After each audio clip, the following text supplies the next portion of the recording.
Verônica, paga para mim a luz, por favor. Meus amados irmãos, nós vamos estar nesta manhã falando sobre o assunto da EBD. Nós vamos passar agora a compartilhar também aos irmãos, ok? Então o assunto de hoje, que nós vamos estudar, fala sobre anarquismo. E no livro que nós estamos lendo, no capítulo de número 7, você que está acompanhando o livro, na página 64, diz assim: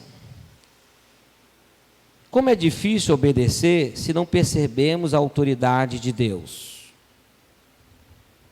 Em qualquer circunstância, a insubordinação à autoridade é motim contra Deus. Como somos insubordinados, ajudamos o princípio do anticristo. Devemos fazer-nos a seguinte pergunta: quando o mistério da anarquia está operando, somos um impedimento ou uma ajuda para essa anarquia? Pergunta ao seu irmão: você sabe o que é anarquia? Sim ou não? Sabe, pastor? O que é anarquia? Fala para nós. Ausência de governo.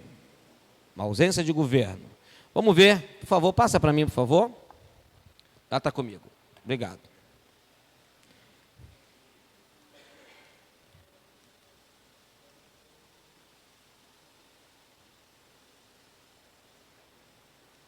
Anarquia significa ausência de coerção e não ausência de ordem. A noção equivocada de uma anarquia é o sinônimo de caos. Se popularizou entre o fim do século XIX e o início do século XX, através dos meios de comunicação de propagação patronais, mantido por instituições políticas e religiosas.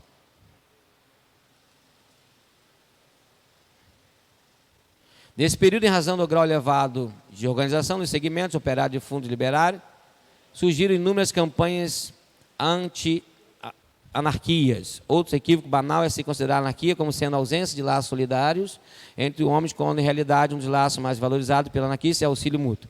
Ausência de ordem. Ideia externa dos principais anarquistas, dá-se o nome de anomia. Ausência de ordem, de governo. Então a gente vê que quando nós estamos em Cristo, vivemos um governo de Deus, e nós somos contra o governo de Deus, nós nos tornamos um anarquista. E o anarquista, ele não gosta das ordens de Deus. Por isso que a cosmovisão da atualidade significa o quê? Que a criatura, que somos nós, eu e você, se revoltou com o Criador. Eu não concordo com as coisas que Deus criou e falou e delegou para mim fazer. É o caso do homossexualismo. Muitas pessoas estão abrindo igrejas onde as pessoas, lideranças, são homossexuais. Tiraram da palavra passagens bíblicas que eram contra os princípios e valores que eles acham que é certo. Então, eu, como criatura, não concordo com o que o Criador disse nesse texto. O que eu vou fazer? Vou tirar. E em Apocalipse está dizendo que ninguém pode tirar ou colocar. E quem fizer isso vai fazer o quê? Estará o quê? Fora. Então nós estamos vivendo uma época em que a cosmovisão da atualidade tem assim perpetuado em nosso meio. E muitos cristãos que deveriam obedecer a Deus, ao que diz a palavra, não é isso? A gente vê, vamos falar daqui a pouco de vários personagens que obedeceram a Deus e o que dizia a palavra.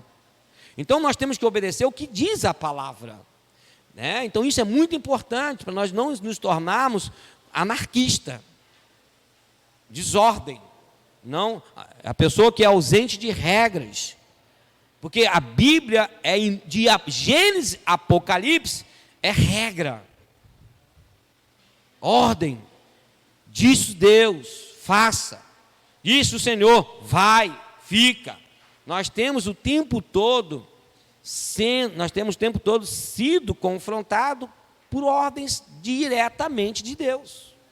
E quando essas ordens são assim franqueadas ao homem, né? Porque a ordem da palavra está aqui, a palavra está aqui.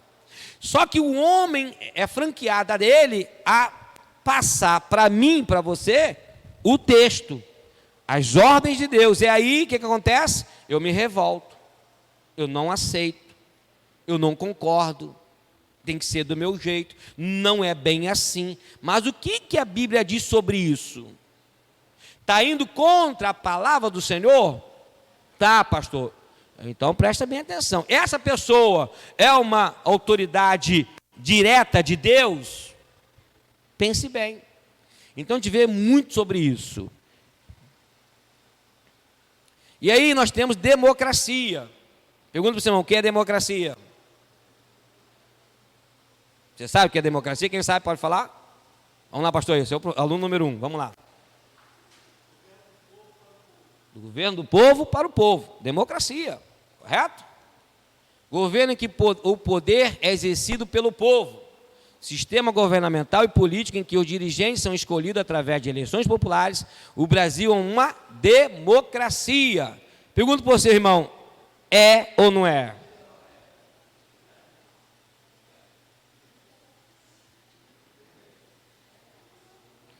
O povo escolhe.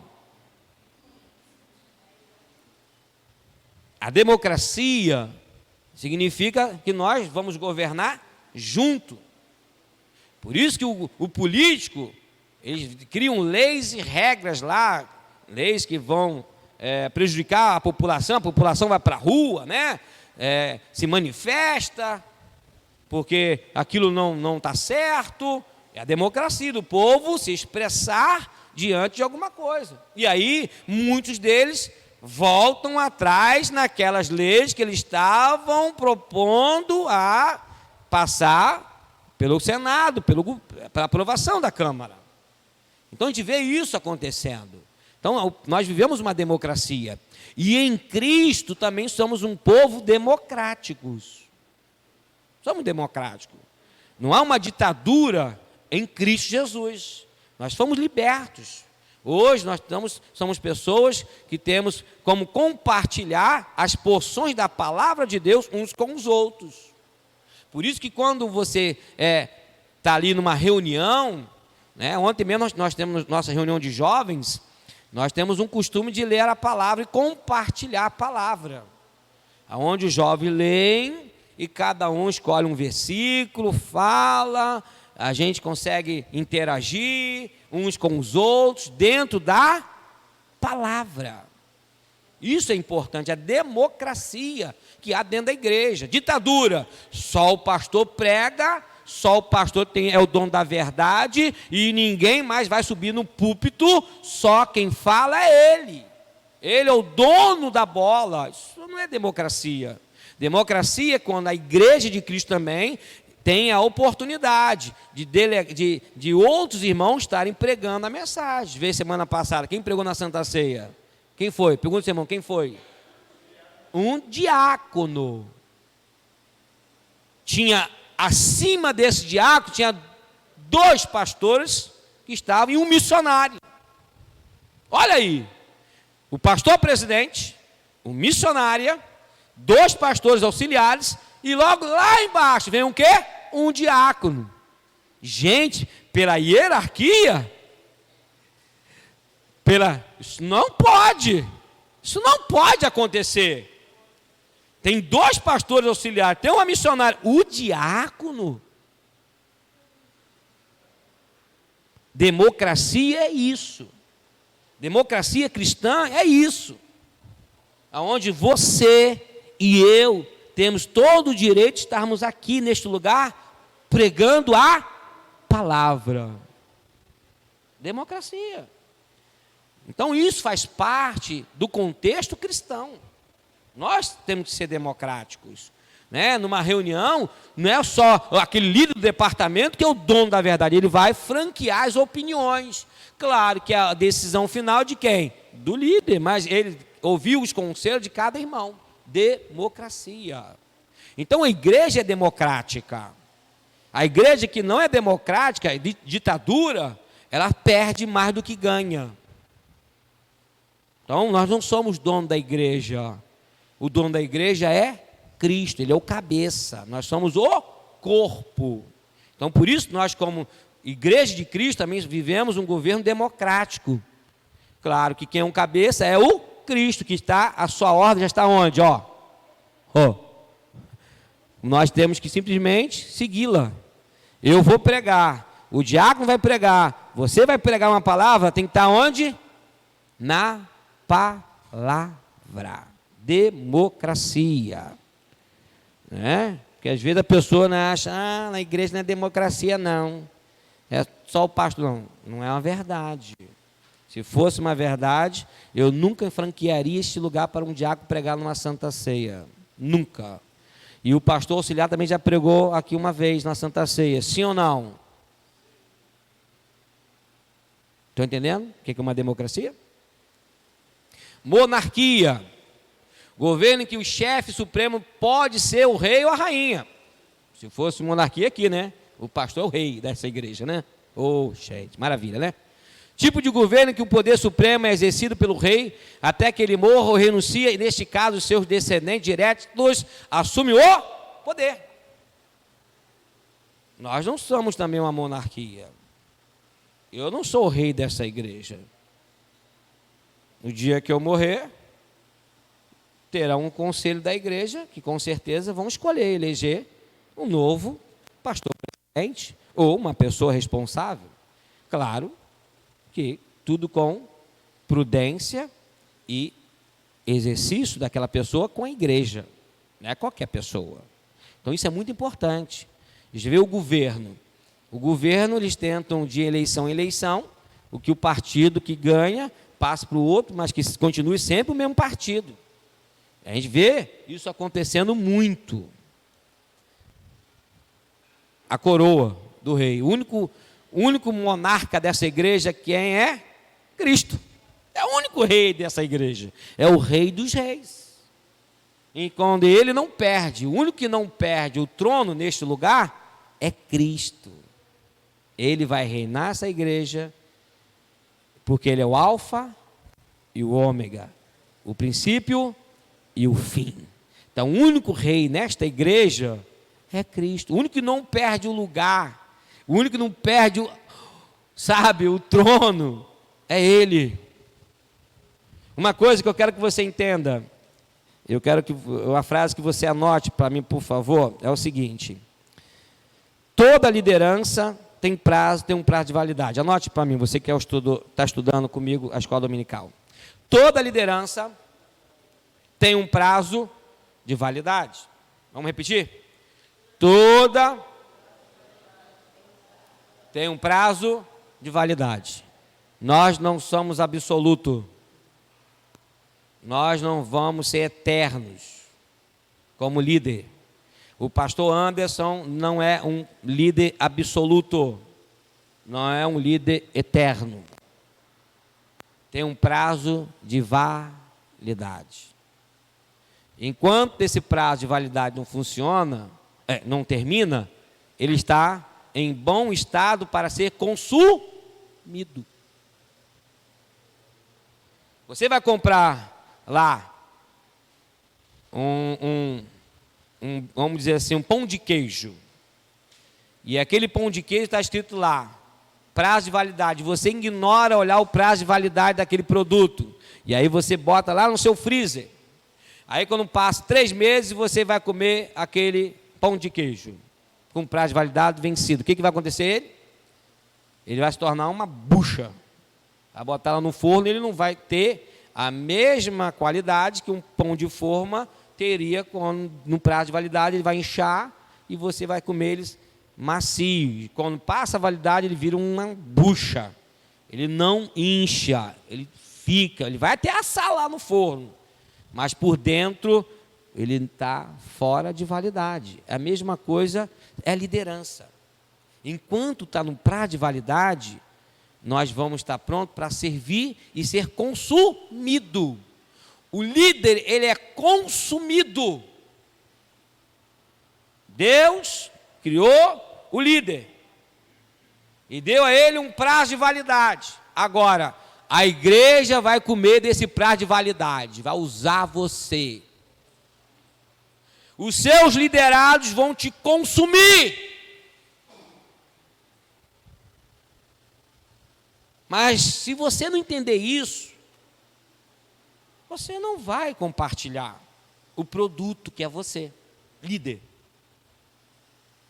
Você não vai entender que as pessoas vão te consumir, vão usar você. Você vai ser um canal para elas. E aí você vai ter um problema sério. E aí você vai ir contra os valores de Cristo. Entendeu? Dinastia.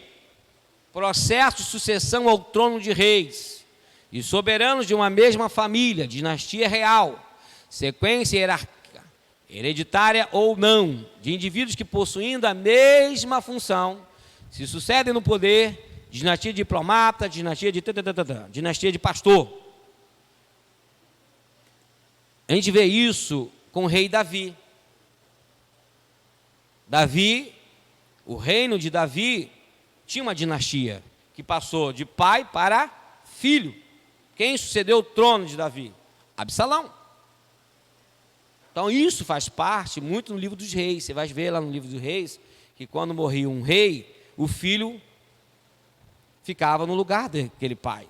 E muitas das vezes o filho totalmente contrário aos valores, os princípios, ou filhos que também fizeram a diferença. Então a gente vê isso muito no livro de Reis, 1 Reis, 2 Reis. Você que estuda a palavra, você vai ver isso o tempo todo acontecendo. Então é uma dinastia. Hierarquia. Ordem que existe de forma a priorizar um membro, poderes, categorias, patentes, dignidade de suas organizações, a hierarquia eclesiástica, qualquer classificação que tenha como base as relações entre superiores e dependentes. Então nós vivemos a igreja de Cristo, o corpo de Cristo, uma hierarquia. Assim como há em qualquer instituição, como no seu trabalho, né? O faxineiro não pode mandar no gerente. É como eu tenho falado muito aqui nos departamentos, que o Porsche está mijando um cachorro. Você imagina um faxineiro mijar no gerente, querer mandar no gerente. Aí complica, irmão. Complica. Você imagina o vereador quer mandar no presidente do Brasil. Um vereador querendo mandar no presidente do Brasil. Não tem como. Hierarquia. O governo de Deus há uma hierarquia, onde eu e você entendemos isso de acordo com a palavra. A palavra nos ensina isso. Uns para mestres, uns para pastores, uns para evangelistas, tudo para o quê? Para o aperfeiçoamento dos santos. Então há uma hierarquia de Deus para conosco, a igreja, para que eu e você pudéssemos aperfeiçoar a nossa vida em Cristo Jesus. Não é o poder da hierarquia, do poder que Deus nos deu para sermos dono de você. O seu líder não é o seu dono. O seu pastor não é o seu dono. Não sou. Você tem um livre-arbítrio de querer e de não querer. Porém, a ausência de regras lhe implicará consequências. Tudo aquilo que é tratado não sai o quê? Caro. Você entrou numa instituição. Vamos dizer que você é o guarda, o vigilante do Banco do Brasil. E chegou lá, uma pessoa querendo entrar no banco e com a bolsa. Ele recebeu uma ordem. Tem que revistar a bolsa. Ele recebeu ou não recebeu uma ordem? Aí a pessoa chega com aquela bolsa dela. Senhora, tem alguma coisa na sua bolsa? Já fica logo como, né? Ela sabe que não tem uma arma. Ela sabe que não tem uma arma, mas o vigilante sabe que tem uma arma ou não? Não. O papel dele simplesmente é o quê? Cumprir a regra da empresa. Certifique. Aí ela vai, dá um passinho atrás na faixa amarela, por favor, e coloca seu pertence aqui. Ela, feliz da vida, faz isso, né? Sorrindo. Ai, claro, com toda gentileza. Está aqui a chave. Ela volta. Pi, pi, pi, pi, pi, pi, pi. Senhora, tem alguma coisa na sua bolsa? Sorrindo, gentilmente, ela faz isso.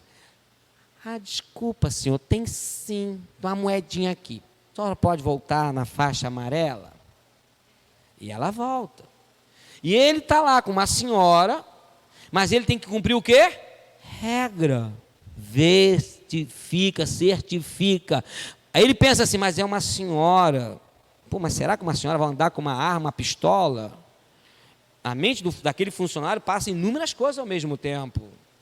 E vem ela de novo. Pi, pi, pi, pi, pi, pi, pi. Senhora, tem mais uma coisa na sua bolsa? Aí a senhora feliz da vida, né? Ah, desculpa, senhor, tem sim. Espera aí que eu vou ver aqui. Aí ela vai lá, bota o celular. A senhora pode voltar na faixa amarela? Feliz da vida a senhora. Aleluia, glória, glória. Pode vir, senhora. Pi, pi, pi, pi, pi, pi, pi. Pergunta com o seu irmão, já aconteceu isso com você? Aí você é um cristão. E você se depara com um funcionário de uma instituição que diz para ele que ele tem que ver, certificar. Ele não pode ver a sua bolsa. Mas ele tem que certificar realmente se não tem nada ali. E com isso vai constranger um cliente que está entrando numa instituição para depositar o dinheiro dele, para sacar o dinheiro dele, ele é o correntista, ele paga a conta dele lá, ele paga a taxa no banco, ele se sente o dono do banco, mas aquele funcionário cumpre uma norma e uma regra. Depois que ele certificou, aí vem ela, e passou. Ela feliz da vida, diz, muito obrigado, você é um simpático homem. Vocês estão entendendo? Então é normal você lidar com isso em todo lugar, querendo ou não querendo. E isso muitas das vezes incomoda. Você imagina se é uma pessoa, uma senhora revoltada. Vamos ver? O senhor já não viu, não? Por acaso eu tenho alguma coisa? Já te mostrei tudo. Quer que eu tire a roupa? E começa, aí entra em desespero, começa a levantar a roupa. O guarda nem pediu para levantar a roupa, mas ela levanta. Aí todo mundo, meu Deus, olha que constrangimento, tem que levantar. Não, não foi o guarda que pediu. Não foi o guarda que pediu. Mas foi uma pessoa descontrolada. Uma pessoa ausente de regra. Um anarquista estava na fila. E aí ele fica revoltado, ele não concorda com isso. Eu sei que é o botãozinho na mão dele. Eu sei que é o botãozinho. Eu sei, mas é o botãozinho mesmo, irmão. Mas eu não tenho. E começa a escândalo na frente do banco. Você acha que isso é diferente na igreja? Olha para o seu irmão. Você acha? Quando você encontra um anarquista, um revoltado com regras, ele é revoltado na vida. É lá no trabalho dele. Quando o gerente fala para ele, olha, o faxineiro faltou hoje, não veio. Tem como você, por favor, passar um pano de chão ali para mim?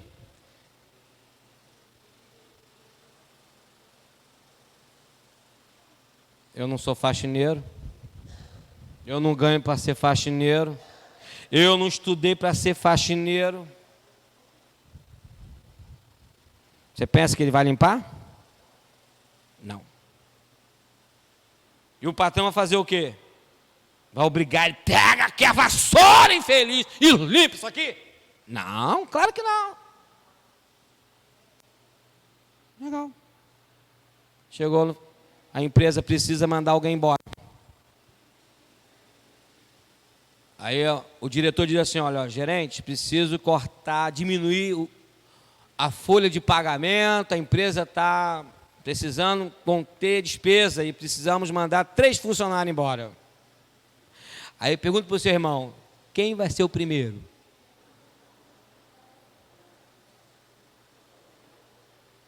Está lá na lista, o gerente. Chegou a minha vez. Sabia que eu ia ter essa oportunidade. Aí vem um... O computador ele funciona. Lembro daquele funcionário que era o caixa. Só porque eu pedi para limpar o chão, não quis. Primeiro da lista, o caixa fulano de tal. Aí quando chega lá, eu fui mandado embora. Eu nunca cheguei atrasado. Sempre fui presente na empresa. Nunca faltou dinheiro no meu caixa. Por que eu fui mandado embora? Ela vai lembrar disso? Não vai. Essa é a grande questão. Quando você é um anarquista, você tem atitudes de revolta e você não quer fazer, porque vocês estão no meu direito. E a gente vai aprender que não é assim. Essa aula de hoje é muito boa, pastor. Quando eu entrei nesse texto, eu fiquei deleitando nele. Olha o símbolo do anarquista. Quem conhece? É o cara.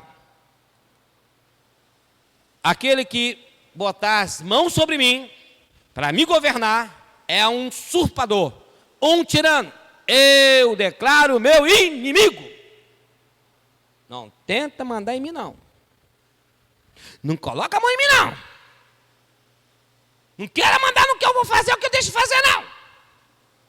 Você é o meu inimigo. Você passa, sabe, você adota um inimigo assim na vida. Um gerente, um patrão, um professor, um médico. Até o médico. É um tirano que mandou você fazer um exame. A pessoa que trabalha lá no CRAS, que dá a notícia que você perdeu a Bolsa Família.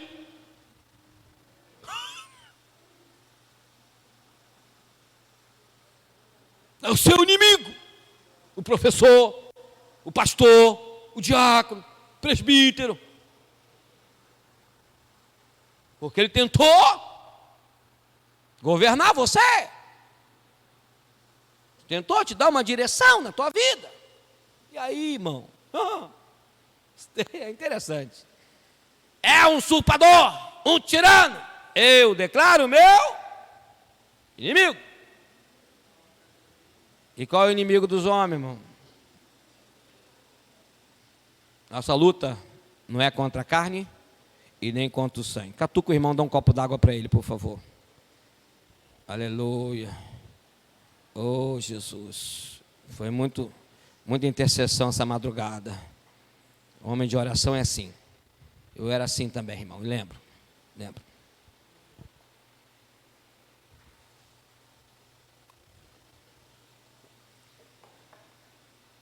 Vamos mais um pouquinho.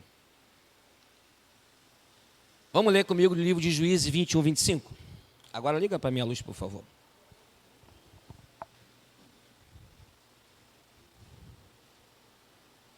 Vamos agora na palavra, porque o pastor falou muita coisa aqui, sim ou não? Mas tem que estar na palavra, irmão. Senão, são as minhas meras palavras. E as minhas meras palavras não vão poder sustentar o que eu falei. Tem que ter a palavra de Deus. Livro de Juízes 21, 25.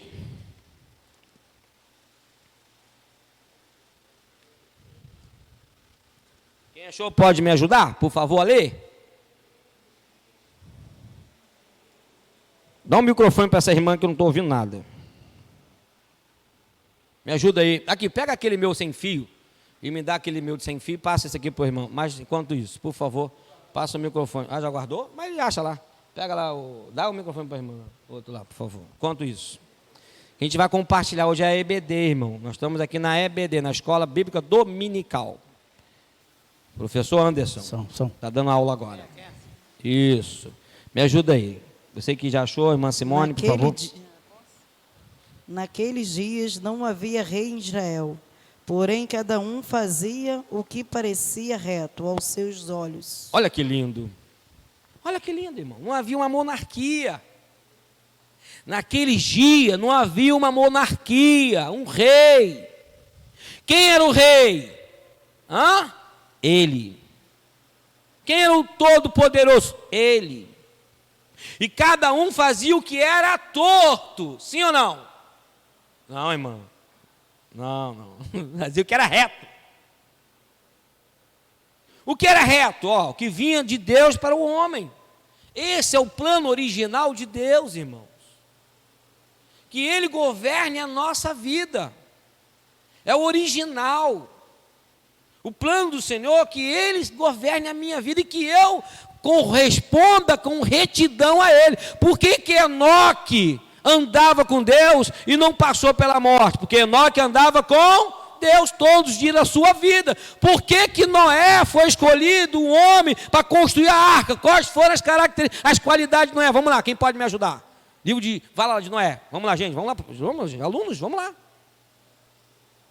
Quais eram as qualidades de Noé para ele ter sido escolhido, o homem, para construir a arca? Vamos lá, livro de Gênesis, procura lá. Quem achar primeiro, levante a mão que o microfone vai estar aí para você falar. Está na Bíblia, irmão. Não tira um conceito fora da Bíblia, não. Está na Bíblia.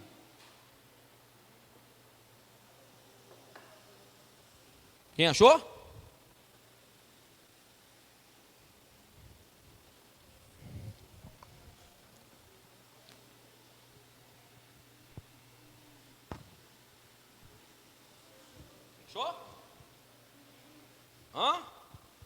Oh, Jesus. Livro de Gênesis, irmão. Achou? Oh, Jesus, está achando.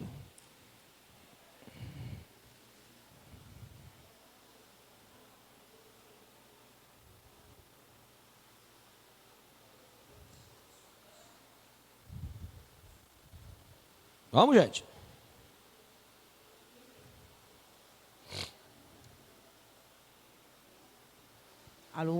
Alô? Pode falar? Beleza? Pode. Não é sua família. Qual é o texto? Espera aí. Gênesis 6. Não é... espera aí. Gênesis 7. Não, 6. 6, 8. Não, 6, 8 e 9. Mas no 7 também Tá bem, fala então vai. que ele era justo. Então vamos lá. Disse Senhor a Noé, entra na arca, tu e toda a sua casa, porque reconheço que tens sido justo diante de mim no meio dessa geração. Amém. Vamos aplaudir o Senhor? E no Gênesis 6, 8. Porém, Noé achou graça diante do Senhor. Eis a história de Noé. Noé era homem justo e íntegro entre os seus contemporâneos. Noé andava com Deus. Olha aí.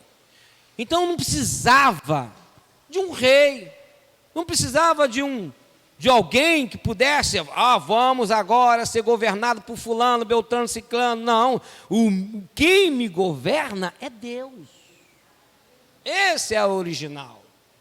Então a gente vê o plano aqui de Deus. Porém, a gente vê que isso não foi dado continuidade. Porque, irmãos, aí quando Deus falava com alguém, fulano, mas por que Deus falou com alguém e não falou comigo? Bom, Noé andava com Deus. Por que Deus fala com fulano e não fala com Beltrano? Porque fulano anda com Deus. Som. Por quê? Porque não tem um porquê. Já tem resposta. A gente procura uma pergunta que não tem resposta, porque a resposta já está na palavra. A própria palavra já traz a resposta. Entendeu? Som. Tá. Estou sem retorno aqui, ó. Som. Não estou me ouvindo. Alô? Não, deixa o microfone comigo quando você resolve. Agora só, aumenta um pouquinho meu retorno. Som. Alô, som. Aumenta mais um pouco o meu retorno. Som. Estão me ouvindo? Só o meu retorno está baixo.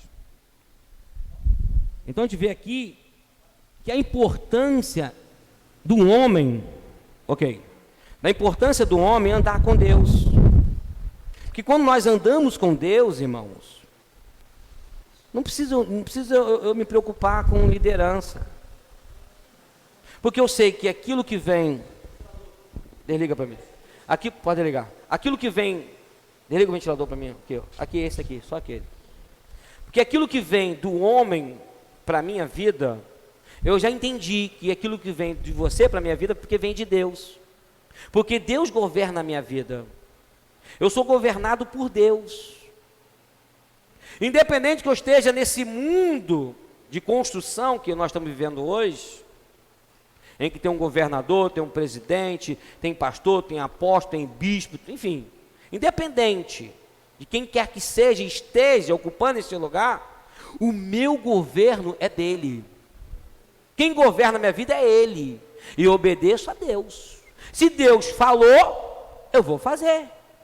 Qual é a dúvida? Não tem. Outro texto para a gente ler, olha lá, toda liderança tem um prazo de validade. Pergunta para o seu irmão, qual é o seu prazo de validade? Você sabe o prazo de validade que você tem?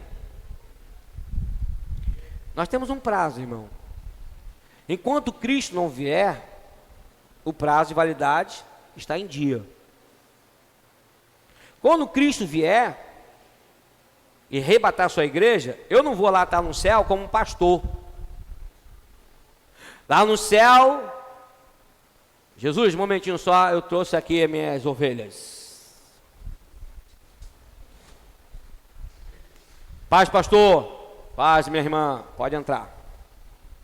Paz, pastor. Paz, meu irmão, pode entrar. Isso não vai ter. Seremos um só. Um só. Mesmo Espírito. Não vai ter títulos, não vai ter hierarquia, não vai ter governo. O único governo que vai ter é dele, que já é dele aqui na terra. Então eu não vou chegar lá, gente, lá no céu, vou juntar aqui o meu povo aqui, da comunidade, Vista Alegre, lá está o pessoal do fulano, da Batista, tal, lá. Mas não existe isso, irmão. Então o prazo de validade vai terminar quando Jesus vier. E aí todos nós vamos ser o quê? Arrebatados. Os mortos primeiro, depois nós. E aí lá no céu, não vai ter continência, não vai ter nada disso, isso vai acabar, o prazo de validade está ali. Mas enquanto nós estamos aqui, e o prazo de validade diz que eu tenho que cumprir aquele produto, tenho que obedecer aquilo ali, eu vou ter que fazer o quê? E a palavra de Deus me diz, muito é dado, muito é cobrado. Eu sou um pastor, foi me dado esse encargo. Você é um líder, foi te dado esse encargo para você. E agora? Deus vai te cobrar. Deus vai te cobrar o que você está fazendo. Como pastores pregaram aqui, a conta vai chegar. Não pense você, porque exerce uma autoridade, lá na sua casa, você é pai, você é mãe. E tem a autoridade do pai e da mãe, está lá. Autoridade, é uma autoridade. A criança está pintando e bordando, fazendo o que quer e o que não quer. E o pai e a mãe é uma omissa. É um omisso dentro de casa. Aí a conta vai chegar. Mas só para o pastor que vai chegar a conta? Não. Diga para você, irmão. Não. A conta vai chegar lá na sua casa também. Porque aquele que não cuida da sua casa, não tem como cuidar das coisas do Senhor. Então, se na sua casa você é uma omissa, é um omisso, a conta vai chegar para você também. Não pensa você. O prazo de validade está ali. Pai e mãe. Está o prazo de validade do filho. Honra o teu pai e tua mãe para que se prolongue o teu dia sobre a face da terra. Está lá o prazo de validade. Não vou obedecer mamãe, não vou obedecer papai não. Não vai não, santinho. Um anjinho. Na igreja é um anjo, em casa é um demônio. Não obedece papai, não obedece mamãe.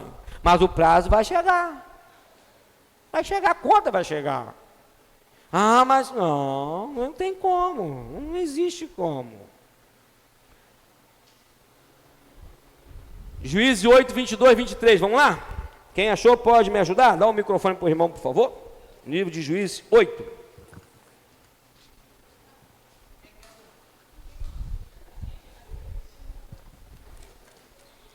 Então os homens de Israel disseram a Gideão: domina sobre nós, tanto tu como teu filho, e o filho do teu filho, porque nos livraste do poder dos midianitas.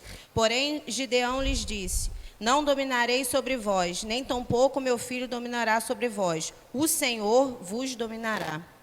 Olha aí, gente. Gente, isso é coisa de louco. Esse camarada, nesses dias atuais, poderia ser chamado de bitolado, doido, um bate bem na cabeça. Você imagina, cara, você fez uma boa ação, uma boa atitude, e o povo todo diga: você será o nosso presidente do Brasil agora, vamos fazer um impeachment, e você será o novo presidente. E o povo todo, a população 100% te apoiando. Você imagina, o povo todo do teu lado, dizendo: nosso presidente está aqui. Gideão estava malhando trigo no lagar. Todo mundo vivendo em caverna, escondido, medo dos midianitas. Ninguém tinha coragem de enfrentar o inimigo. Ninguém tinha. Gideão, ungido de Deus, um homem, menino corajoso, era o mais pobre, o menor da casa. Tudo era ruim, tudo era um negócio, ele não prestava para nada. Ele mesmo disse: sou o menor, não tem. Deus fala: mas é você. Mas é você. Gideão vai lá, com seus 300, e vence aquele exército inimigo. É clamado o herói daquela nação. E agora o povo diz: pega ele no colo, joga para o alto, joga para lá, joga para cá. Gideão, Gideão, Gideão, Gideão, Gideão. É isso que está acontecendo aqui, irmão. É o que está acontecendo nesse texto. Se eu fosse dono de uma empresa de televisão, eu faria um filme botaria esse negócio aqui. E ele chega: desculpa aí, a honra é dele. É ele que governa a nossa vida. Ele poderia dizer: os holofotes estão para mim, eu vou ser o líder. É eu, porque fui eu que fiz. O que Gideão diz? Vamos lá de novo, vamos repetir o texto? Vamos lá? Então os homens de Israel disseram a Gideão: domina sobre nós, tanto tu como teus filhos, aí entra a monarquia, e o filho do teu filho, porque nos livraste do poder dos midianitas. Porém Gideão lhes disse: não dominarei sobre vós, nem tampouco meu filho dominará sobre vós. O Senhor vos dominará.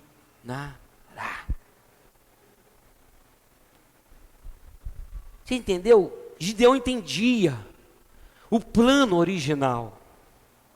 Ele não estava ali fazendo porque ele queria aquele lugar de Deus. Gideão não queria o lugar de Deus, o lugar era de Deus, irmão. Tem muitas pessoas que querem o lugar de Deus, mas esse lugar é dele, irmão. E quando você é colocado nesse lugar, é porque Deus te colocou ali. E se Deus te colocou ali, é porque Ele confia em você, e você tem que fazer de acordo com o plano dEle. De acordo com a vontade dEle, não de acordo com a tua vontade, do que você pensa, do que você acha. Mas de acordo com a vontade de Deus. É o que Gideão estava dizendo. Não, desculpa aí, eu não sou esse cara não. O cara é ele. Pergunta ao seu irmão: o que você faria se na empresa o gerente fosse mandado embora? 30 funcionários.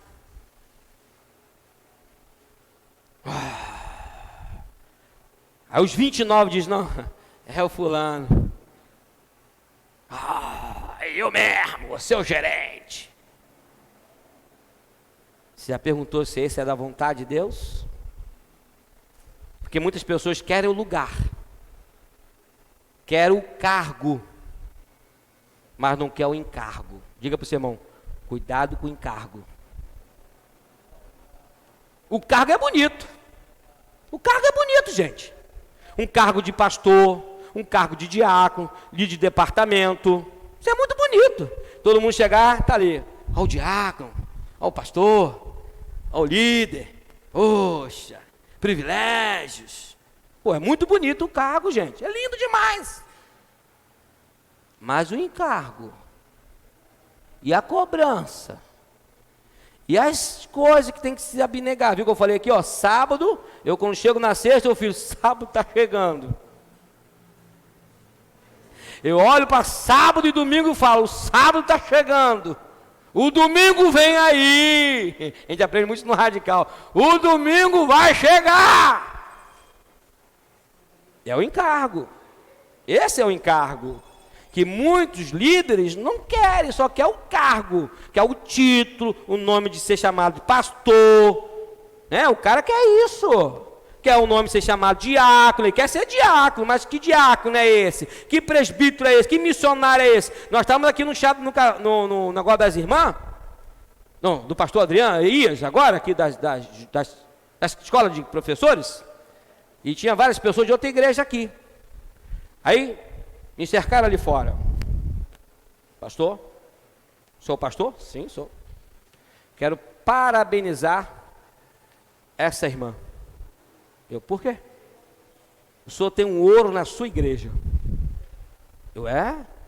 Aí os irmãos, ela aprendeu bem com o professor. Servir. Isso que faz, porque o encargo é você servir. O título é bonito, o título é maravilhoso. Quem não quer ser o presidente do Brasil, ter o dono da caneta? Quem não quer ser um pastor de uma igreja, ter o dono? Ser o dono? Se acha, né, que é o dono, né? Quem não quer? Poder de mandar, não poder de tomar decisão. Mas quando tem os encargos, aí ele fala, desculpa aí, não deu. Então esse é o grande perigo. Gideão falou assim, olha, deixa eu com o meu eu, que já tá bom. Deixa Deus cuidar do que é dele. Você imagina o papel que eu vou ter, olha a dor de cabeça. Gideão conhecia aqueles o povo que se escondia na caverna, irmão.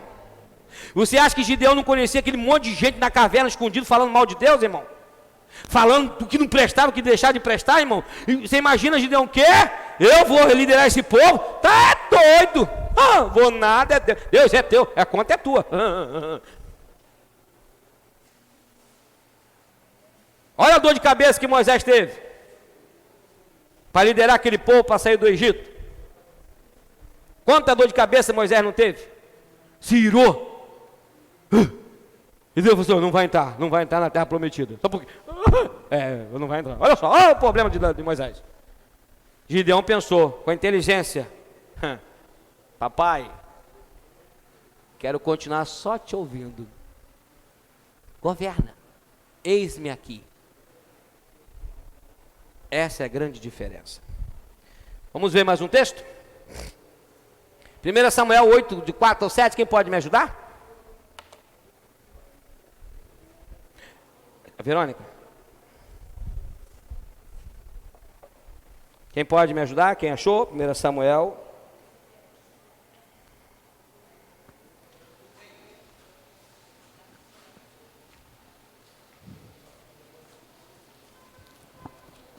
Então os anciãos de todo Israel se congregaram e vieram a Samuel a Ramá.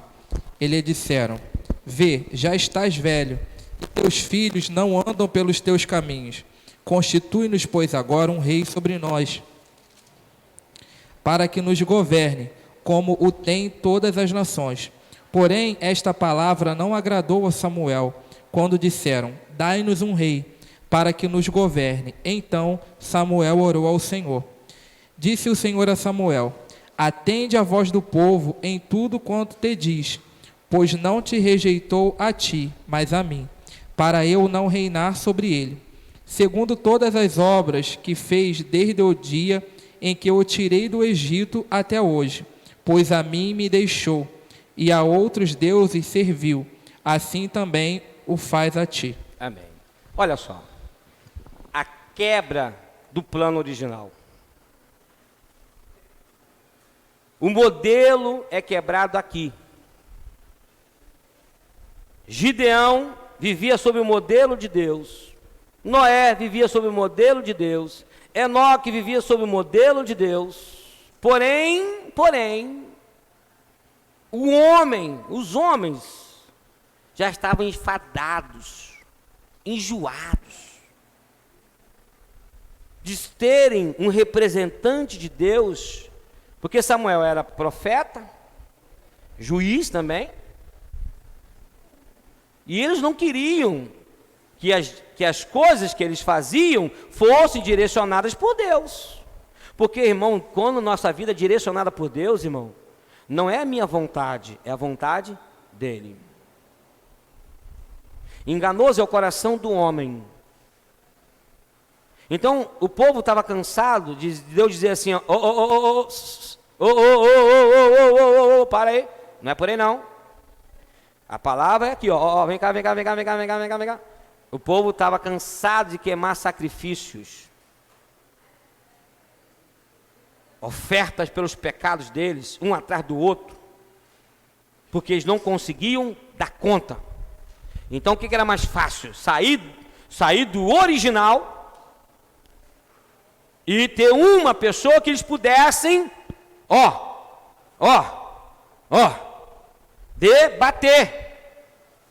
Sai de Deus, e eu vou discutir com você, aqui embaixo na terra, porque quando eu tenho que discutir com Deus, não tem jeito, irmão. Quando eu vou bater um tete a tete com Deus, cara, eu só me dou mal, porque está na palavra. Eu vou falar com Deus, Senhor, Deus fala assim, menininho, está na palavra, não obedece por quê? Aí o que é mais fácil? No meu argumento, eu argumentar com você. Por quê? Eu estudei. Quem é você? Quem é você para falar comigo? Só porque você tem um cargo de diácono? Eu estudei no Harvard, lá nos Estados Unidos. Estudei na faculdade e tal. Você estudou onde? Naquele coleginho. E quer falar mais do que eu? Tu não sabe nada. Vai no argumento, você pode até ganhar. Um PhD no conhecimento, você pode até ganhar. Mas Deus chama o escolhido. Diga para o seu irmão, Deus chama o escolhido e o capacita. Mas o cara, ele quer argumentar. Ele tem a necessidade de argumentar, ele fica em cólica se ele não puder argumentar. E com Deus não tem argumento, irmão. Está lá, já está dito. Faz, obedece, cumpre. É assim, não é assim. E aí o povo, né? Cansamos, vamos escolher Deus. Aí Deus falou, mas Samuel, eles não estão te rejeitando não, cara. E sabe por que eles não te obedecem? Não é você não, é a mim. Sabe por que você não obedece o pastor? É porque você não obedece o pastor não, você está desobedecendo a Deus. Porque quando você desobedece uma autoridade, está desobedecendo o próprio Deus. Foi o que Deus está falando com o Samuel. Samuel, fica tranquilo, cara. Não é com você o negócio, não é comigo. Você acha que é com você, Samuel? Estão de birrinha com você, Samuel? Não é com você não, Samuel, é comigo. Então, quando você desobedece a autoridade delegada por Deus, está desobedecendo o próprio Deus. Moisés era uma autoridade que Deus tinha delegado, mas quem mandava era ele. E o povo falou, cansamos de Samuel. Cansamos de Samuel. Samuel, né, sentiu, né, tanto tempo ali, e o povo ingrato, né, ele sentiu, normal, ser humano. E Deus veio para confortar o coração de Samuel. Samuel, calma, cara. Não foi com você não, rapaz, é comigo. A briga não é com você, é comigo. Deixa ele escolher quem eles querem.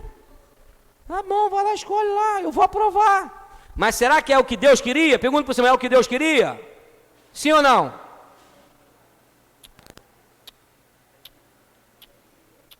Era o que o povo, democracia. Olha a democracia de Deus aí. Deus é um Deus democrático. Porque Ele sabe que com as nossas escolhas vamos colher as nossas consequências.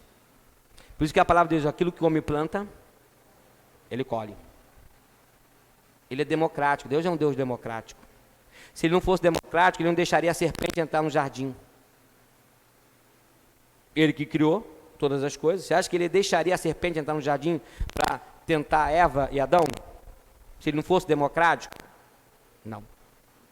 É meu, exclusivo meu, ninguém toca, nem a serpente, vou te dar o poder para falar com o que é meu.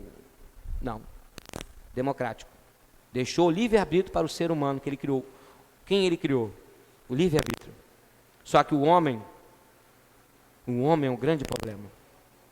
Ele não entende o que é autoridade espiritual. Ele não entende que é uma autoridade delegada. E aí muitos se perdem. Muitos estão se perdendo no meio do caminho. Por quê?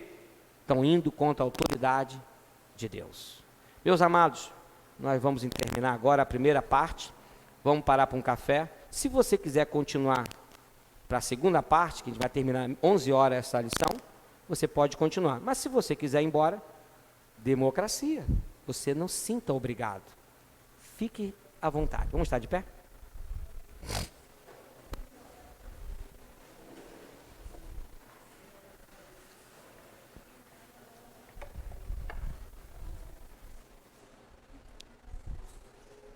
Oremos. Pai, muito obrigado por tudo aquilo que nós já aprendemos até agora, Senhor. Alguns irmãos vão poder ficar, outros têm seus compromissos em suas casas, seus afazeres. Senhor, despede o teu povo, Senhor, debaixo da tua bênção, Senhor. E que o Senhor nos dê um dia maravilhoso na tua presença. Assim nós oramos, também abençoando esse café da manhã que teremos, ó Deus, por todos aqueles irmãos que puderam contribuir, os que estão comprometidos para a organização desse projeto. E assim nós louvamos, em o nome de Jesus Cristo. Amém.